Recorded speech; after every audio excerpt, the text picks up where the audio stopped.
भोजपुरी के ऐतिहासिक लकीर के बारे में बात करने वाले हैं इस वीडियो में। भोजपुरी के जो लकीर है, लकीर की बात होता है, वही आज ऐतिहासिक लकीर के बारे में बात करने वाले हैं इस वीडियो में। केहू कतनो आई और कतनो जाई, लेकिन हो ना पाई, झमकावला से होई।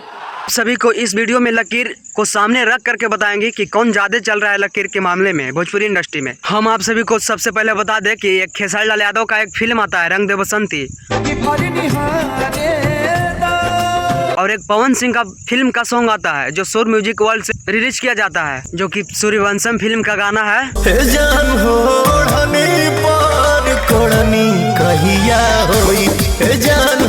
सबसे पहले बात करते हैं हम खेसारी लाल यादव की फिल्म रंग दे बसंती के बारे में। इस फिल्म को यूट्यूब पे रिलीज किए हुए 1 या 2 दिन हुए हैं, लेकिन इसका व्यूज देखिएगा ना तो आपका दिमाग उड़ जाएगा, कि भोजपुरी इंडस्ट्री में लकीर के मामले में बहुत बड़ा व्यू कहा जाता है। तो चलिए बात करते हैं पवन सिंह के एक सॉन्ग के बारे में, जो कि सूर्यवंशम फिल्म का सॉन्ग है। तो दोस्तों, पवन सिंह के सॉन्ग के बारे में बात करें तो उसका व्यू गया है 1 या 2 दिन में 1 मिलियन के आसपास है।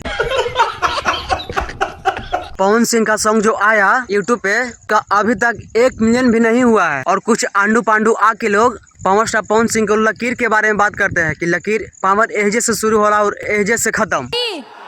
नानो पावर ये से शुरू होला और ये खत्म। इस वीडियो में ही आप सभी को पता चल चुका होगा कि किसका लकीर सबसे ज्यादा है, पवन सिंह का या खेसारी लाल यादव का। तो दोस्तों, इस सब के बारे में आप सभी का क्या राय है कमेंट में बताइए, और मेरे चैनल पे नए हैं तो इस चैनल को सब्सक्राइब कर लीजिए। धन्यवाद।